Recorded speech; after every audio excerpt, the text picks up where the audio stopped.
Hello everyone, my name is Jace and welcome back to another video. Now today's video is another top 5 farms video. This video is top 5 late game farms or in-game farms that you're not going to be able to even think of starting until well after you've beaten the Ender Dragon, after you've beaten the Wither, things that require you to have many hours of gameplay into that single world. Now, every single farm in this video is going to be credited below in the description along with the link to the tutorial to build it. I didn't build any of these farms and come up with none of them. I just really enjoyed the designs and I've used several of these farms. So without further ado, we're going to jump right into it, like Philly D likes to say. Let's just jump into it. All right, for number 5, this is kind of 2 farms in one. It's going to be golden carrots. Now, you might be like, oh, golden carrots are going to be like the best food in the game you can get saturation-wise. So you're definitely going to need a carrot farm to get golden carrots. This is a design by name on the screen. It's so far the best one I liked. It works for 1.14.3. All the villagers just throw their crops into these other villagers at certain points of the night, because now with 1.14 villagers only work certain times of the day and they do other things during other times. So between, I believe, the 8,000 and no, it's over here. Let me show you guys what times of the day these villagers work and what times of the day they don't work. So between 2,000 and 9,000 pretty much they're gonna work. So that means from the times of 8 a.m. to 3 p.m. they'll be picking up the crops, replanting them, and then the rest of the time between 9,000 and 11,000 they're gonna be meeting with that villager at the bell. And pretty much he's going to give all the crops he just farmed to that villager, is going to try to. And those crops are going to go into these mine carts and come all the way down into this chest. Now, I haven't let this thing run at all. I'm just demonstrating it. This is going to give you apparently 400 crops per hour for every time that they work. So that's going to be the carrot portion of this farm. Now we're going to go over to get into the gold portion of this farm. And you guys have actually already seen this gold farm, but I'm going to show it anyways. This is the same gold farm from before, and I believe on 1.14.3, which is the version I'm on, there is a slight issue with pigment tracking, but it might be different in 1.14.4 pre-releases and all the other snapshots. However, my game version that I play on is 1.14.3, so I don't want to update right now. But this is going to give you a metric butt ton of gold, many thousands of gold per hour, gold nuggets that is, and you use the gold nuggets to craft your golden carrots. So to start this farm, all you need is a snowball, and you're going to want to fly up, or not fly up, obviously. You're going to come into survival mode, and then aggro one of these pigmen. I already had them aggroed, apparently. They're going to all come down, and you're going to stand right here, and they're going to fall into these little chambers and die from entity cramming with some minecarts sitting over there. And you're going to get a bunch of XP from this farm as well. So not only is it a gold farm, but it is also an XP farm. So coming in at number 4, we have a Guardian farm. Now this is a design also by name on screen. And this farm, pretty much instead of having to get rid of all the water near the Guardians and just using a bunch of other methods to get them there, this uses bubble columns created by the soul sand that'll pretty much throw everything that spawns into the water all the way up here. It'll push everything up into these water streams. Then the Guardians will flow down, and also turtles and dolphins, I believe. But it'll also come into here, and they'll fall in here, go into the lava, drop all the way down into your killing chamber, and there's a bunch in here. Now, you see a few Guardians outside around the farm, but really, that doesn't much matter from what I've seen. There's still a bunch that get in here. So if we just go to survival real quick, I can show you guys just how many, just how quickly they come back. I'm gonna go ahead and kill all these. And this little area obviously is I'm taking damage, so I would do this a little bit differently. However, I just killed all those. So let's go back into spectator so I can fly up and show you the wave of more that are coming back down. So if you just sit down there in AFK and constantly kill them, you're going to get a constant flow of Guardians coming in.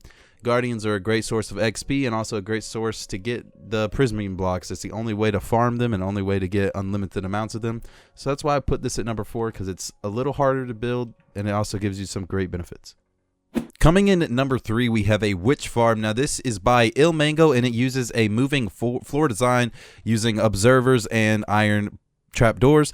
Pretty much all this is doing is a huge parameter. We got a witch hut centered right here, and instead of having the witch hut, you build this area with all this redstone connected to it, and pretty much the witches are going to spawn on these blocks. Every so often, these blocks are going to shift to where the witches are standing on the trapdoors, and whenever those observers update, they open those trapdoors real quickly, and it's going to drop all the witches down here to a platform that is just the right amount of blocks below to where when they fall, they die instantly, and all their drops are coming right into here into a chest right here. Now, this farm has been running very long. I will put up all the rates and stuff of all these farms on the screen in editing so you can see all that. But witches are definitely a super good farm to have, especially for late game, because doing something like this to where you get the best rates definitely takes an incredibly long time to do, and witches give you lots of in-game things like glowstone, redstone, things like that you definitely need to have lots of towards the end of your game, and this is a great way to get unlimited of those items. Alright, coming in at number 2 is a raid farm. Now, this is a design by Rayworks, and actually what this does is, this is an old pillager outpost that has been destroyed and had a custom village built in it by having this villager here and another villager down here beside a bed. This is going to create an artificial village, and every pillager that spawns up top around the grass ring is going to pathfind to these villagers and fall down into this hole. Now, once the pillagers are in here, all you have to do is wait for one that has a banner on his back to spawn in, and then all you do is kill him. It'll give you the raid effect, and then once you get that effect, it'll automatically trigger a raid by having these villagers right here, and you have the bad omen effect, so you're gonna instantly start the raid. All the raid enemies are gonna spawn around this circle and make their way into the farm. Eventually, you're going to go through all the ways of the farm, and in the farm, and you'll get the hero of the village effect, which what makes this design a little bit better than every other design I've seen. When you have the hero of the village effect, villagers will actually gift you items depending on their profession. So if you have a bunch of, let's say, clerics in here, they'll drop items like lapis lazuli, which is what I would have. But this is everything that this farm can give you. It can give you redstone, wool, armor, food. Everything that a villager can drop is right here for your hero of the village effect. However, in my testing, they don't drop these items very often, if not, at all. So I wouldn't even put this part into the farm. But if you want these additional items, definitely have this portion right here. But this is everything you can get from the just raid part itself. You'll get tons of totem undying, and you'll get tons of emeralds, and you'll get a little bit of this witch drops, but nowhere near enough to compare to the witch farm I showed previously. So instead of using this for witch drops, I would definitely make a dedicated witch farm. But you'll get tons of emeralds, lots of experience, and many totems of undying, which is why I put this at number 2. Totems of undying aren't necessarily too useful in a single player world, and also in a normal non-hardcore difficulty. So we're gonna go ahead and move on to number 1. So last but not least, coming in at number 1 is going to be the Wither Skeleton Farm. Now, this is a design by Logical Geek Boy, and pretty much what this is, similar to the Witch Farm, is a huge parameter in the Nether, where no mobs can spawn 128 blocks in all directions from the center. And it's just allowing wither skeletons and all the other fortress type mobs to spawn on these 3 platforms. Now, each platform is covered with wither roses, which will kill everything but the wither skeletons, because obviously they're immune to the wither effect.